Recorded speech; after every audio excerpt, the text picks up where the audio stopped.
Pode se assentar, querido. Eu quero compartilhar com vocês algo hoje que é fruto de uma reflexão a partir de um encontro meu essa semana. Eu não sei se você já percebeu o seu próprio coração, essa é uma particularidade minha, eu acho que a maioria das pessoas hoje estão fazendo as coisas no piloto automático, elas nem sequer pensam muito por que estão fazendo. Já aconteceu comigo várias vezes que eu saio de casa para ir para um lugar e vou para outro. Já aconteceu com você, não? E principalmente vim aqui para o lado da igreja. Tem dia que eu estou quase chegando e falo, o que eu estou fazendo aqui? Eu estou indo para outro canto. O hábito, a força do hábito e o fato de que eu não estou consciente do que eu estou fazendo, não é que eu estou em transe, não é que eu estou fora de mim. Consciente é o seguinte, a maioria de nós não está onde nós estamos hoje. Muita gente não está aqui. Como, pastor? Estou vendo. Não, está aqui a carcaça, o corpo. Mas a pessoa, as emoções, os sentimentos, os pensamentos não estão aqui. Eles estão nos problemas, eles estão nas questões que você está tentando resolver mentalmente. A questão de nós filmarmos tudo tira a gente do lugar. Às vezes você está num lugar com um pôr do sol deslumbrante, você saca o telefone para ver depois o pôr do sol numa câmera desse tamanhozinho, ao invés de você enjoy, ao invés de você aproveitar um momento, em vez de você estar lá. Então, eu não sei se você já pensou o que te motiva a estar em um ambiente que nós chamamos de encontro com Deus. Em um ambiente que nós chamamos do lugar da reunião comunitária para juntos buscarmos a face de Deus. Eu tenho uma tese, eu vou explicá-la para vocês. Eu acho que a grande maioria de nós, vou me colocar junto com vocês, quando nos reunimos assim, nós nos reunimos por causa das nossas carências e não para buscar entendimento. Qual é a diferença? A diferença é que todas as vezes, e nós temos carência, concordam comigo? Vocês têm carência em alguma área? Eu tenho, todos nós temos. O problema é que todas as vezes que nós nos reunimos somente para gerar soluções, para buscar soluções para as nossas carências, isso cria em nós uma motivação de buscar mudanças situacionais. Ora, eu tenho carência, vamos supor, eu tenho uma carência, relacional. Aí eu venho para um culto para buscar instintivamente, sem necessariamente eu estar ciente disso, buscar mudança para essa carência. Haja visto que se eu não acho que a minha carência é satisfeita nesse lugar, eu vou num outro lugar que é mais poderoso para mudar e para responder à minha carência. Aliás, o ciclo vicioso de pessoas passando por igrejas está nessa fundação. A gente se reúne para resolver as nossas carências. Carência cada vez mais nós temos e algumas delas se prolongam. Então eu busco sempre, a partir do encontro com Cristo, uma mudança situacional. Qual é o problema? É que situações vão e vêm. Resolve uma carência hoje, aparece outra semana que vem. Resolve uma carência hoje, daqui um mês nós temos outra. Então a nossa vida cristã passa a ser motivada pela resolução das nossas carências. E olha como que isso é importante e delicado o que eu vou falar agora. Vocês repararam a música que nós acabamos de cantar? Nada contra a música, acho a música bonita. Guarda aí que eu vou voltar. Há uma história de que na dinastia Ming, uma das mais longevas e poderosas dinastias do Império Chinês, um dos imperadores fazia o seguinte, ele perguntava para os seus súditos o que é que o povo precisa, o que é que o povo está sofrendo, o que é que o povo está experimentando. E os súditos diziam, nós não temos ideia, a gente vive aqui dentro do palácio. E aqui dentro do palácio nós temos um ambiente controlado, nós temos uma vida relativamente controlada. Então diz a história que esse imperador, de tanto em tanto tempo, ele juntava o ciclo mais confiável dele. Homens que estavam dispostos a dar a vida por ele, e todos eles se vestiam de peasants, de povo, de plebe, de gente do campo. Se vestiam e viajavam o país. Claro, ele era o imperador, ele precisava de proteção, mas os que estavam com eles estavam vestidos como fosse. e ele levava consigo um escriba, alguém que transcrevesse. E ele dizia o seguinte: escreva para mim o que o povo canta. Escreva para mim o que o povo canta. Por quê? Ele dizia que o povo canta do que naquele momento faz parte da constituição da vida deles. Se isso for verdade, e muitos filósofos ao longo da história têm dito que sim, a musicalidade de um povo reflete muito do estado social daquele povo, as nossas canções validam o que eu estou dizendo. Porque nós cantamos, eu preciso de ti, porque o Senhor foi o que fez o mar abrir para Moisés. Eu preciso do mar aberto. Não é um mar, mas é um mar relacional, é o mar das minhas emoções, é o mar dos meus, desejos, é o mar da minha relação conjugal, é o mar da minha dor, é o mar da minha enfermidade. E não é que Deus não resolva situações, claro, Ele é poderoso, Ele faz milagres, Ele resolve. O problema não é Deus, o problema somos nós. Porque se nós entendermos que os nossos ajuntamentos são motivados pelas nossas carências, nós nunca teremos uma comunidade de discípulos de Cristo. Porque o discípulo de Cristo busca entendimento. É a segunda coisa que eu ia falar para vocês. Ou nós nos reunimos em torno das nossas carências, ou nós nos reunimos para buscar entendimento. Aí você pode dizer, tá, mas o entendimento vai me ajudar na minha carência? Claro! Claro, porque se você tem entendimento de quem você é, de quem é o seu Deus, a nossa fé, a nossa confiança, ela parte, ela sai desse lugar pueril, desse lugar pequeno, desse lugar baixo, e ela passa a se perceber em Cristo Jesus, em quem nós somos, naquele que nos chamou de um mundo de trevas para a sua maravilhosa luz. Então, embora as carências continuem, o que agora é produzido em nós é um entendimento de quem nós somos, em quem somos, e como iremos enfrentar o que temos que enfrentar. Porque tem uma coisa, essa coisa de ficar buscando solução apenas para carência, só resolve para dor de cabeça, querido. Só resolve para dor de cabeça. Quando você pega uma situação que é realmente profunda, se não for a compreensão de quem você é em Cristo, esse momento passa e você vai para o fundo do buraco. Porque assim como a carência procura por mudança situacional, o entendimento gera transformação.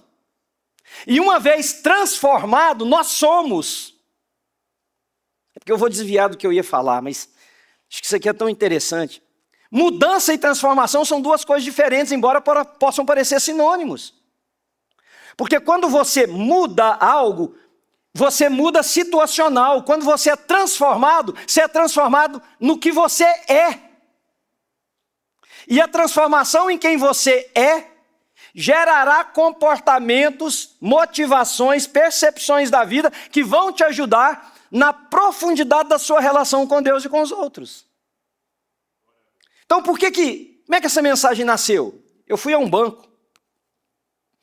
Dinheiro demais na conta, não sabia o que fazer com aquilo. Fui num banco conversar com a gerente, que é minha amiga, eu tenho conta no mesmo banco há 30 anos. Então, mulheres lá envelheceram, e umas saíram, outras já aposentaram, mas quem é mais velho? Lá todo mundo me conhece. Às vezes eu chego na porta, ela, Reverend, conversa comigo lá de longe. Aí eu sentei com ela para a gente conversar sobre o problema que eu estava, não sabia onde pôr milhões e milhões de dólares. Aí ela, no meio da nossa conversa, ela disse assim, Reverend, what is the difference? Reverendo, qual é a diferença? E aí ela me fez uma pergunta. E aquela conversa daquela mulher abriu um diálogo de 1 hora e 15 minutos entre eu e ela sobre fé, sobre caminhada com Cristo, sobre vida cristã. Uma coisa assim que mexeu tanto comigo que eu saí daquele banco pensando, qual que é a diferença? Porque ela sinceramente queria saber, ela sabia que eu era um pastor, me conhece há anos. Nossos filhos frequentaram a mesma escola. Ela queria sinceramente saber a diferença numa coisa que era importante para ela, porque ela queria saber a diferença sobre a percepção de um determinado segmento religioso sobre salvação e vida eterna versus a nossa, que somos evangélicos reformados. Aí eu me lembrei de um texto que Paulo escreveu à igreja em Corinto, no 3º capítulo da primeira epístola, que diz o seguinte, olha o que Paulo diz: irmãos, não lhes pude falar como a espirituais, mas como a carnais, como crianças em Cristo. Dei-lhes leite e não alimento sólido, pois vocês não estavam em condições de recebê-lo. De fato, vocês ainda não estão em condições. Paulo está dizendo, olha, porque Paulo passou na igreja de Corinto por mais de uma vez, e ele está dizendo, quando eu passei, vocês eram crianças, voltei, isso aqui é uma linguagem mais simples, voltei, vocês ainda são.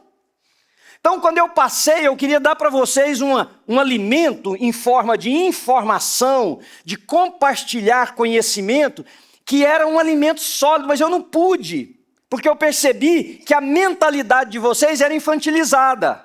Então eu fui embora. Voltei agora e ainda também não posso dar o alimento sólido, porque vocês se encontram no mesmo estado. Estão percebendo o que ele está dizendo? Aí no versículo 3 ele diz assim, no finalzinho do 2 ele diz, ainda não estão em condições, e ele responde no 3, porque ainda são carnais. Porque visto que há inveja e divisão entre vocês, não estão sendo carnais e agindo como mundanos? Pois quando alguém diz, eu sou de Paulo, e outro, eu sou de Apolo, não estão sendo mundanos? Afinal de contas, quem é Paulo? Perdão, quem é Apolo? Quem é Paulo? Apenas servos, por meio dos quais vocês vieram a crer conforme o ministério que o Senhor atribuiu a cada um. Eu plantei, Apolo regou, mas Deus é quem fazia crescer. De modo que nem o que planta, nem o que rega são alguma coisa, mas unicamente Deus que efetua o crescimento. O que planta e o que rega tem um só propósito, e cada um será recompensado de acordo com o seu próprio trabalho. Pois nós somos cooperadores de Deus. Vocês são lavoura de Deus e edifício de Deus, conforme a graça de Deus que me foi concedida. Eu, como sábio construtor, lancei o alicerce, e outro está construindo sobre ele. Agora olha a parte final. Contudo, veja como cada um constrói. Então o que eu fiquei perguntando para mim mesmo? Qual que é a diferença entre cristão e cristão?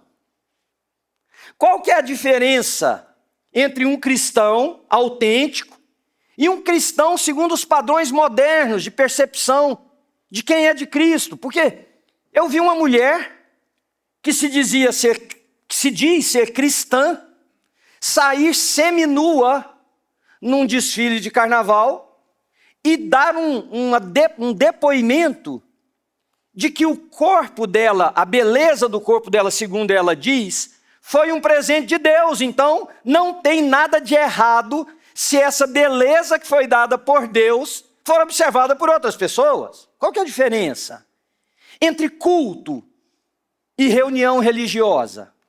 Qual que é a diferença? Existe. A mulher me fez pensar qual que é a diferença de nos reunirmos para cultuar a Deus e isso aqui ser apenas uma reunião religiosa. Qual que é a diferença entre fé autêntica, fundamentada na palavra, no conhecimento de Cristo, e a fé que é a capacidade de exercitar mantras evangélicos a fim de conseguir o que precisa? Existe. Qual é a diferença? Qual é a diferença entre conviver e frequentar uma igreja? Qual é a diferença entre ser membro pertencente a uma comunidade e ser apenas alguém que vai e vem? Qual é a diferença? Qual é a diferença? Qual é a diferença entre orar e usar a oração para as conquistas da vida? Qual é a diferença entre maturidade e envelhecimento em uma comunidade de fé? Qual é a diferença entre leitura da Bíblia e estudar um livro que tem a história de Deus a fim de dissecá-lo como se ele fosse um cadáver que precisa ser observado. Qual é a diferença? E eu acho que Paulo nos dá nesse texto as diferenças. Eu acho que aqui nesse texto nós podemos encontrar, através do que Paulo fala, a diferença entre essas coisas, porque eu creio que elas existem. Eu creio que nessa manhã tem gente aqui prestando culto a Deus. Eu creio também que nessa manhã tem gente que veio para um encontro religioso. Eu creio, e isso não é julgando ninguém de vocês, é apenas pensando sobre o que compõe, o que movimenta, o que estimula a nossa participação religiosa. Somos gente, não muda muito de um canto para o outro. Se eu tivesse na Europa, eu poderia falar isso. Se eu estivesse na América do Sul, eu poderia falar isso. Se eu estivesse na África, eu poderia falar isso. Então eu acho que Paulo aqui nos dá ensinamentos do porquê que a vida comunitária é o que ela é. Vamos ver um pouquinho. Quais são, no meu ponto de vista, as causas que Paulo levanta aqui? E que as causas que nos não faz perceber qual é a diferença. Primeira coisa é a imaturidade. Se vocês prestarem atenção comigo, Paulo diz assim: irmãos, não lhes pude falar como a espirituais, mas como a carnais, como a crianças em Cristo. Ele fala, eu queria ter dado leite e não pude. Por quê? Porque existem coisas na vida, e eu falei extensivamente sobre isso numa mensagem da série No Divã com Deus, depois você olha a primeira das mensagens. Tem coisas que são típicas da infância, período em que um ser humano ainda não tem a capacidade de avaliar, aliás, ele não tem a capacidade de sentir, a despeito do que alguns aqui vão pensar de mim, a criança sente, entenda o que eu estou dizendo, não tem a capacidade de sentir como deveria ser sentido, não tem a capacidade ainda de interpretar as suas emoções e não tem a capacidade ainda de transformar os sentimentos em atitudes. Por isso que nós dizemos que o inconsequente é um infantil. E existem muitos homens e mulheres de idade infantilizados. Então eu creio que Paulo está dizendo o seguinte: sabe por que vocês não aprendem a diferença entre uma coisa e a outra?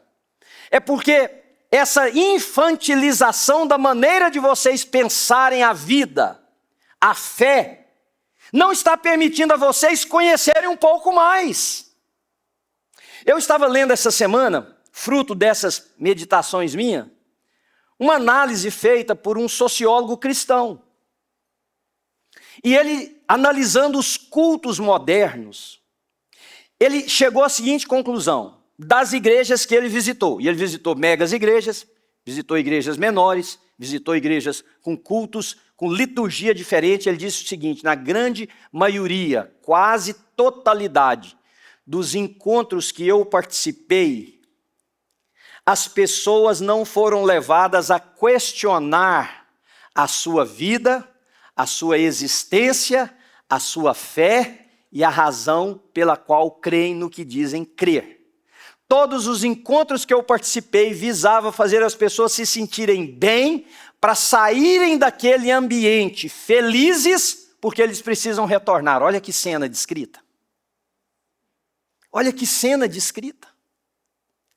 Então Paulo está dizendo o seguinte: eu acho que vocês não sabem a diferença entre uma coisa e outra, porque para saber a diferença entre uma coisa e outra, vocês precisam ter entendimento. Para ter entendimento, vocês precisam receber um alimento um pouco mais sólido, que vai ajudá-los a ter clareza. E se vocês não suportam esse alimento, vocês continuam infantilizados. Porque a motivação é a carência e não o entendimento. Então a imaturidade, numa igreja que era uma igreja grande, eu já levei nossos grupos aqui, vamos novamente em setembro na Grécia, visitar a cidade de Corinto, a baita de uma cidade. Aliás, para a época, Corinto era a cidade.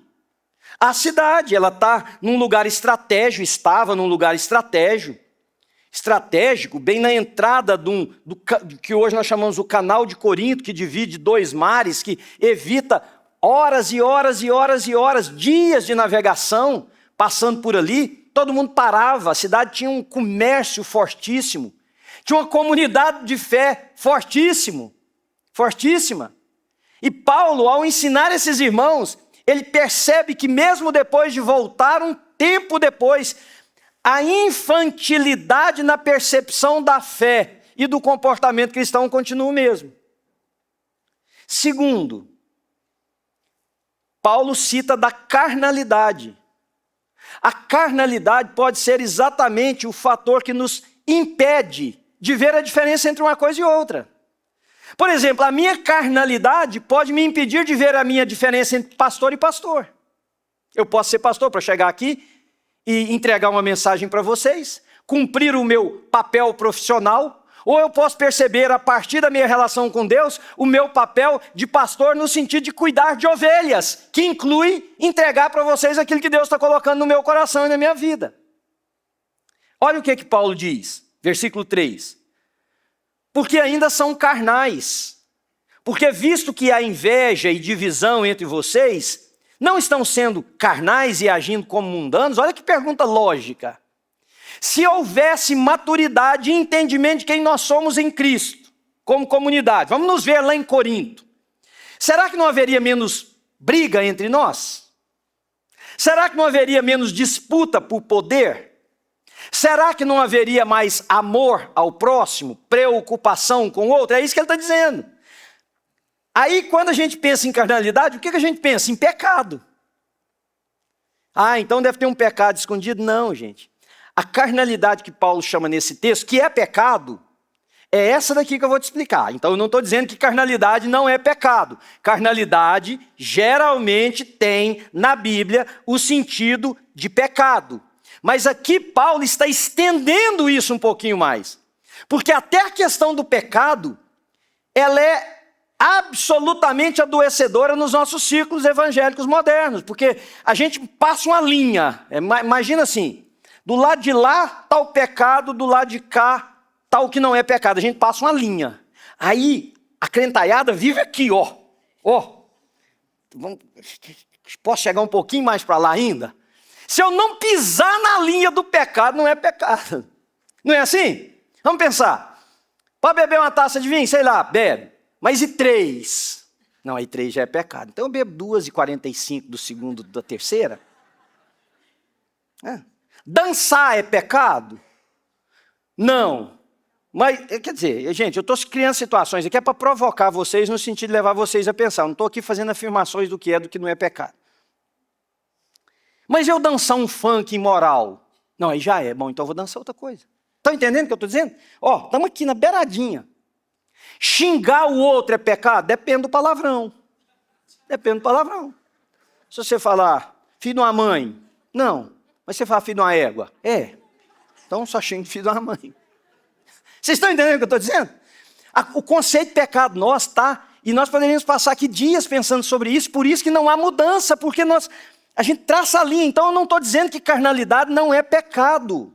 Carnalidade é pecado, mas o que Paulo está dizendo aqui é que a carnalidade é a tendência a pensar a fé e a religião e o encontro com Deus da maneira mundana. Isso que é carnalidade.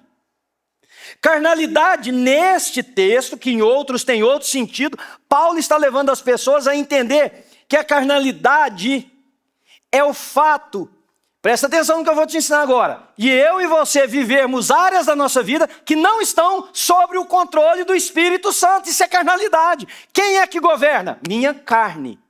Se é a minha carne, não é mais pelo Espírito, é por mim mesmo.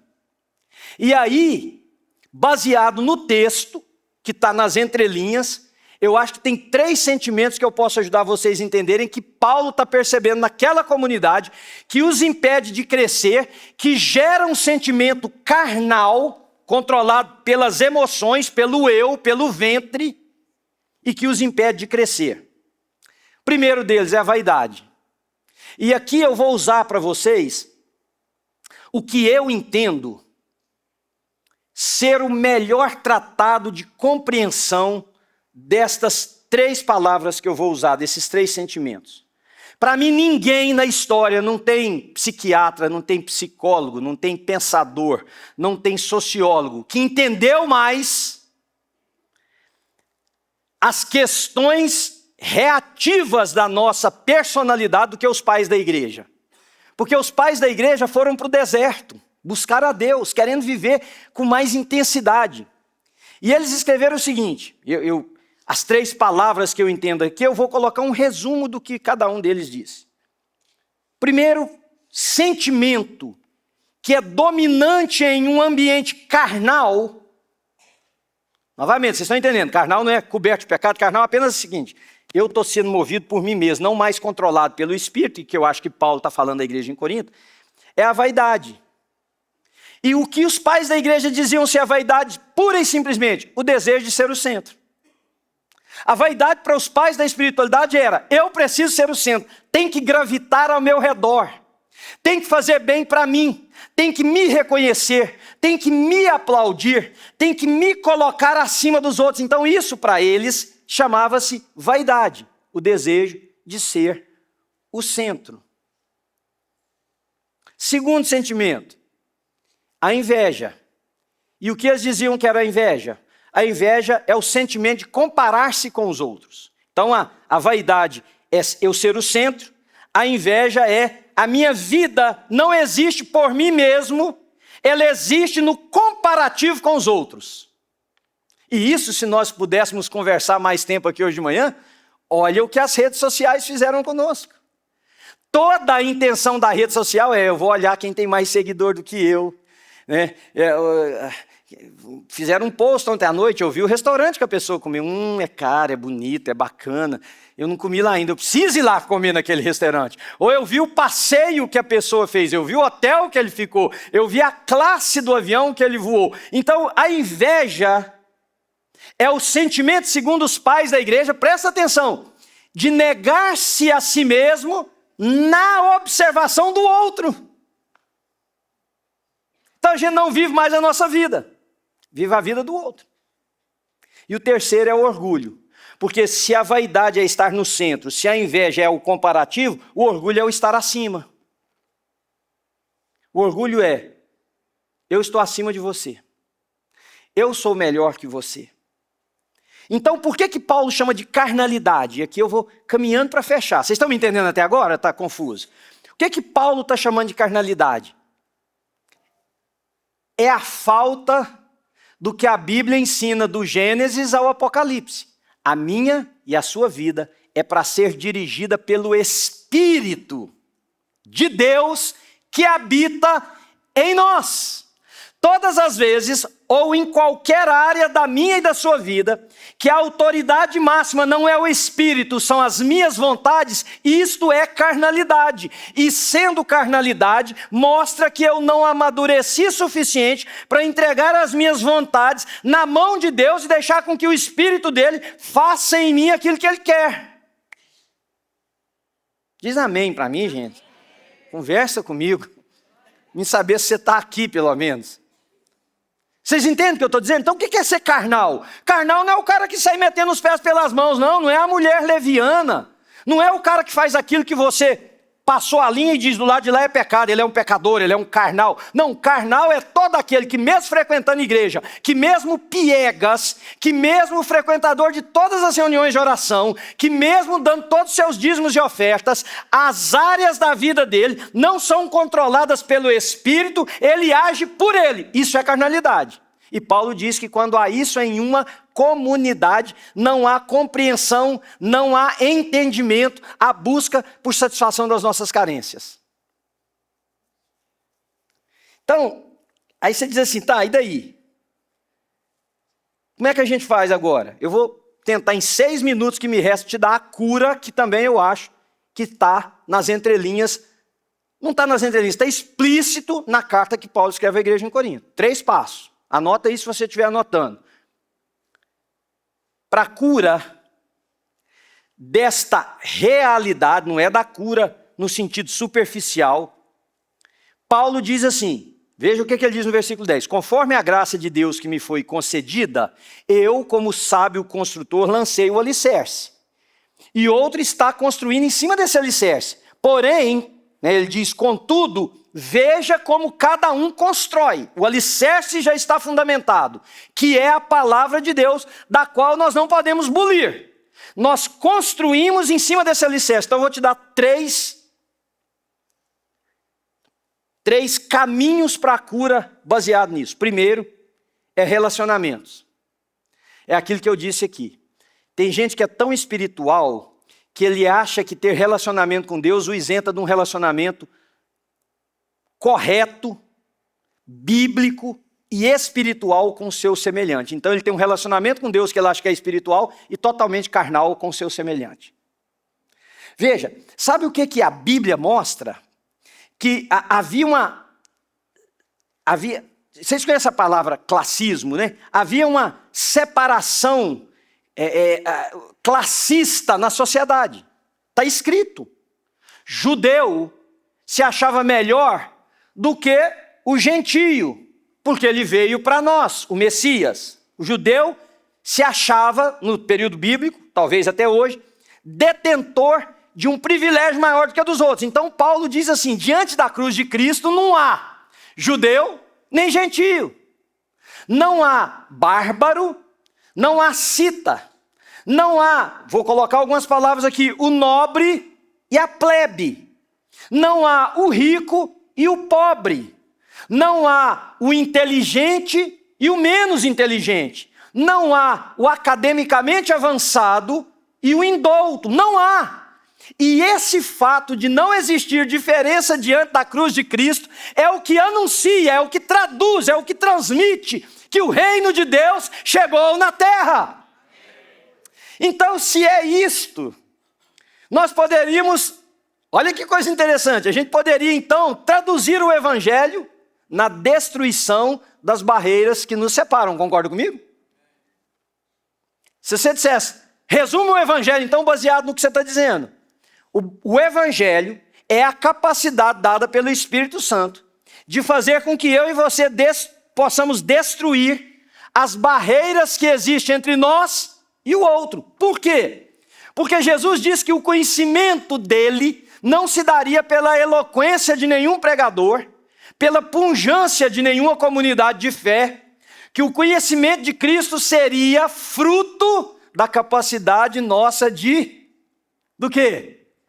De amar uns aos outros, porque somente depois da minha carnalidade ter morrido, de eu ter sido dominado pelo Espírito, eu consigo amar uma pessoa que é tão diferente de mim, que pensa diferente, que age diferente, que tem volições diferentes. Gente, eu estou conseguindo falar com vocês? Então, primeiro é relacionamento. Se você não parar para pensar que, olha que coisa, relacionamento é a única, não é que tem mais de uma, é a única demonstração de que a carnalidade em uma pessoa está morrendo. É a capacidade de relacionar-se com seu semelhante. No convívio da vida comunitária, dessa tentativa relacional, ficam evidentes duas coisas, dois tipos de pessoas. Aqueles que estão realmente se tornando espirituais, e falar sobre gente se tornar espiritual em igreja evangélica é complicado, porque a pessoa acha que ser espiritual é assim. Eu fui num lugar uma vez, e um pastor, muito amigo meu, estava falando, Manuel, você viu aquilo lá? O outro pastor chegou, desceram 4 pessoas e ficaram assim, 2 de cá, 2 dali. Aí ele veio, ficou um atrás dele e um na frente, como se ele fosse assim, tipo uns guarda-costas. E ele ia andando com esses caras protegendo ele. Por quê? Ele era tão espiritual que ele não queria que um carnal como eu ou qualquer outro encostasse nele antes dele subir no púlpito. Então o cara ia protegido. Aí meu amigo falou, que palhaçada é essa? Eu falei, não, é porque nós somos carnal, o cara é espiritual. Então a igreja evangélica deturpou o que é ser espiritual, parece que é uma coisa assim. Então, veja, irmãos, a única prova de que nossa comunidade, de que eu, Manuel de Oliveira Júnior, de que você, estamos nos tornando homens e mulheres dominados pelo Espírito, que nós chamamos de ser espiritual, a primeira manifestação de que a minha carnalidade está morrendo é a capacidade que eu tenho de me relacionar com os outros com o mesmo amor, respeito e carinho que Cristo teve. Porque ele disse assim, amem-se uns aos outros assim como eu vos amei. Então a cura para essa infantilidade de vivência espiritual são os relacionamentos. Segundo, vocês vão rir do segundo e do terceiro. Segundo, ler a Bíblia. Gente, eu não conheço. Você quer ver uma coisa? Eu vou dizer uma coisa para vocês aqui. Eu não sei quantas pessoas nós temos aqui agora. Mas eu garanto, eu quero ser surpreendido por você. Olha para mim agora, eu vou te dar o direito de me cercar ali no café. Nós vamos tomar café ali depois. Dizer, o senhor errou em mim. E eu vou te dizer, obrigado. Eu vou chutar que 98% das pessoas que estão aqui, 98%, vamos tirar 2% só. Ou seja, se nós temos 100 pessoas, nós vamos tirar quantos? 2. Esta semana, abriram a sua Bíblia, sentaram e foram ler a sua Bíblia. 2%. De onde o senhor tirou isso? Da minha cabeça. Pronto. Minha invenção. Se não foi, você me prova que eu estou errado. Me cerca ali e fala, o senhor errou, eu fiz, o outro fez. Eu quero ser envergonhado, imagina. É o que eu mais quero hoje de manhã. E eu estou falando de gente que tem ministério, eu estou falando de gente que frequenta igreja. Porque não se lê mais a Bíblia. Ouve o pastor no domingo, abre aquele aplicativo da Bíblia que tem um versículo do dia, lê. Abre não pode falar o nome, aquele negócio de manhã cedo, pretinho, que você toma com Deus, né? Que é negócio. Não, gente. Presta atenção, o primeiro caminho da fé cristã saudável é a leitura da Bíblia. Por que nós temos uma comunidade carnal? Porque aquilo que poderia nos fazer entender que a espiritualidade deve ser a razão da nossa vida, nós não estamos abrindo para ver. E eu não estou dizendo eu abrir a Bíblia para preparar sermão, não. Eu não estou dizendo eu abrir a Bíblia para ser mais inteligente com a Bíblia. Eu estou dizendo eu abrir a Bíblia para falar e para ouvir o meu Criador. Eu estou falando para você, não é abrir sua Bíblia para saber como é que você vai derrubar o gigante, abrir o mar, vencer o outro, fazer a mulher melhor, o marido melhor. Não! Estou falando para você abrir a Bíblia, para você conhecer o seu Senhor. Ele escreveu uma carta para você, está fechada a carta. Aí eu fiz uma paráfrase do Salmo 119, versículo 9. A minha paráfrase. Como que eu vou saber o caminho? Como que eu vou saber as atitudes? Como que eu vou perceber a vida a partir do olhar de Jesus? É uma pergunta. Somente pelo conhecimento da palavra de Deus. Essa é a minha versão do Salmo 119, 9. Então, irmãos, leia a Bíblia. Mas veja, vou te ensinar uma coisa. Não leia a Bíblia para cumprir mandamento religioso, leia a Bíblia. Não leia a Bíblia para preparar mensagem. Não, leia a Bíblia para você ter uma relação com Deus onde você pergunta, o que esse texto fala para mim? Como é que eu me vejo a partir desse texto? Que imagens esse texto invoca na minha mente, que podem trazer clareza sobre quem eu sou, sobre o que eu faço, por que eu faço o que eu faço. Nós vamos caminhar, esse negócio aqui vai piorar, eu estou falando para vocês. Isso não é profecia ruim, não. A própria Bíblia diz, vai chegar o dia, olha como é que nós interpretamos errado. O texto diz assim, vai chegar o dia em que as pessoas não suportarão mais a sã doutrina. Seus ouvidos terão comichão para ouvir somente o que eles querem ouvir. Uma paráfrase do texto lá, né? Ninguém mais vai suportar. Nós já estamos vivendo isso. O povo achava que era na época do anticristo. Eu quero ser envergonhado por você hoje. Me procure e me diz, eu li a Bíblia essa semana, seu bocudo. Fala para mim. Irmãos, risos à parte, me ouçam. Se a nossa comunidade não ler a Bíblia, nós vamos caminhar a passos largos para ser cada vez mais carnais. E não é carnal porque tem gente aqui com o nariz enfiado no pecado. Não, gente que está conservando valores morais. Gente que está percebendo onde põe o pezinho. Mas gente que age motivado pela sua carne. A Bíblia é isso. Que Deus quer me ensinar nesse texto que eu estou lendo. Pega o Evangelho de Lucas, leia ele. Pega o Evangelho de João, leia ele. Pastor, eu não entendo o Levítico. Ué, o que está mandando você ler Levítico? Começa por onde você entende, então, hein? Vai ler o Evangelho de João, lê o Evangelho de Lucas. Pergunta, Jesus, o que o senhor está falando comigo aqui nesse texto? Senta, desliga o telefone. O mundo não vai acabar com 15 minutos sem telefone. Falei que vocês iam rir, né? Qual que é o primeiro? Relacionamento. Segundo, qual que é? Agora, o que vocês acham que é o terceiro? Bingo. Bingo. Se você sabe, por que você não ora? Não, pastor, eu oro. Eu vou te falar o que dizem os analistas da espiritualidade contemporânea. A vasta maioria dos cristãos modernos não oram o que foi a proposta da oração. Vamos voltar, porque o sentimento é a carência, a oração tem que refletir as nossas carências. Então a gente ora para resolver, a gente ora para conquistar, a gente ora para ter, a gente ora para evitar, a gente ora para crescer, a gente ora para... Tá, e você está falando de quê? Eu estou falando de encontro. Oração é encontro. A espiritualidade clássica sempre entendeu a oração como um encontro entre eu e Deus.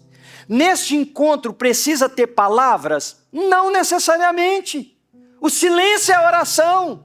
Mas como o silêncio é insuportável para nós chegamos diante de Deus, descarregamos um bocado de coisa e falamos, cuida aí, o Senhor é que pode, o Senhor dá conta, cuida aí. Estou indo, fui. Comece a orar para ter encontro com Deus. O que eu vou falar nesse encontro, pastor? Eu não sei, tem gente que não sabe conversar com a mulher, vai saber conversar com Deus? Tem gente que chega no restaurante com a mulher, fica os dois no telefone assim, pede a conta. O que você vai comer? Ah, macarrão. Pede aí, macarrão, tá. Tá lá, continua. Acabou, vamos embora. Quer doce? Não, tchau. A conversa de um casal num restaurante se resumiu a saber o que era o prato, quanto que era a conta, quanto que dá de gorjeta. Vamos embora para casa. Você acha que você vai saber conversar com Deus? Que você não está vendo? Que você não pode tocar? Se nós não aprendemos a transformar a oração no encontro, onde a presença de Deus é o que basta. Se vai acontecer o que eu quero ou o que eu não quero, isso é secundário. A presença de Deus é o que basta. Eu me resolvo na presença do meu Senhor. Eu choro, e eu estou aqui me representando com vocês, não estou dizendo do Manuel. Eu aqui somos nós. Nós choramos na presença, isso é oração. Eu apresento a minha incompreensão, isso é oração. Eu falo para Deus da necessidade que eu tenho de ser cada dia mais espiritual, no sentido de compreender que a carnalidade, que é o domínio da minha carne, precisa ser mortificada, isso é oração. E nesse encontro, Deus me convida a estar com Ele, eu levanto em paz. O que a maioria das pessoas... Gente, eu não sou psicólogo de formação, eu estudei psicologia, mas não sou psicólogo de profissão e formação. Mas eu atendi, como conselheiro cristão, 25 anos. E atendi coletivamente mais do que a maioria dos psicólogos que eu conhecia. Tinha dias que eu atendia 6 pessoas por dia, 7. Eu não conheço um psicólogo que faz isso. Aliás, eu não deveria ter feito, não fez bem para mim. Mas se eu contar para vocês que as mulheres... Por que você não fala de homem, pastor? Porque o homem não ora, bicho sem vergonha. Quem ora é as mulheres. São as mulheres oram. Agora, se eu contar para vocês que as mulheres mais adoecidas que eu atendi foram as mulheres que mais oravam, vocês acreditam? Que paradoxo é esse? A oração está enlouquecendo. Tá, porque enlouquece. Essa oração de você lutar contra o capeta todo dia vai te levar para o hospício. Ninguém aguenta. Você acorda repreendendo. Vai tomar um café, é o capeta da cafeteira que não ligou. Você vai para o trânsito, é o capeta do trânsito. E amarra, e mata, e pisa, e pula. Ninguém suporta. Não é que o capeta não existe que nós... Mas, gente, esquece do capeta um pouco. Se aproxima de Deus. Porque ao se aproximar de Deus, inclusive... você vai ter uma percepção mais clara das ações do maligno e a sua proximidade de Deus repulsará o inimigo. orem. Orem. Em nome de Jesus, porque senão daqui a um tempo sobe um outro pregador aqui nesse lugar e fala: gente, eu queria conversar com vocês como espirituais, mas eu não posso, vocês são carnais. E sabe o que vai acontecer? A minha amiga lá do banco vai continuar perguntando qual é a diferença. Porque ela não vai ver diferença entre nós e o outro ali do lado. Ela não vai ver a diferença entre o que crê e o que não crê. Então vamos orar um pouquinho? Sei que eu ultrapassei meu tempo, mas feche os seus olhos. Começa a falar com Deus você. Abre o seu coração no sentido de você falar com Deus. E quando você cantar o refrão dessa música, dá um sentimento diferente para Ele. Oh Deus, de ti preciso. Oh Deus, de ti preciso aqui. Preciso de ti. A rocha eterna, confio, pois tu és fiel. Tu és fiel. Oh Deus, de ti preciso. Oh Deus, de ti preciso aqui. Preciso de ti. Tu és a rocha eterna, confio, pois tu és fiel.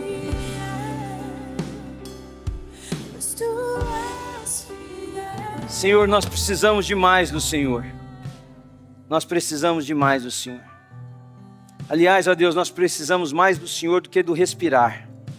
Mas nós precisamos da presença do Senhor, não do que o Senhor faz.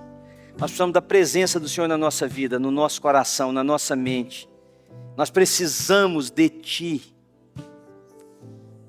Não só para enfrentar o dia mau, mas para viver o dia bom. Nós precisamos de Ti, ó Deus, para nos tornar pessoas espirituais e não ser dominados pela carnalidade. Nós precisamos que mar se abra, nós precisamos de tantas coisas, mas o que nós mais precisamos é da Tua presença em nós. Então eu queria pedir você para ficar de pé agora, querido. Senhor, eu quero abençoar meus irmãos e irmãs. Eu quero promulgar sobre eles a bênção, que é a bênção da presença. Não é a bênção da realização, é a bênção da presença. Irmão querido, que o Senhor te abençoe e te guarde. Que o Senhor levante o seu rosto sobre nós. Veja, tudo na bênção é a revelação da face do Eterno. Ah, Deus. Obrigado, Jesus. Obrigado. Aleluia. Louvado seja o teu nome. Que o Senhor te abençoe e te guarde. Que o Senhor levante o seu rosto sobre nós e tenha misericórdia de nós. Que o Senhor sobre nós, Ele traga a sua face sobre nós e nos dê a paz, que excede todo entendimento e que guarda mentes e corações em Cristo Jesus, até o dia em que nós estaremos com o nosso Senhor na eternidade. Você diz amém?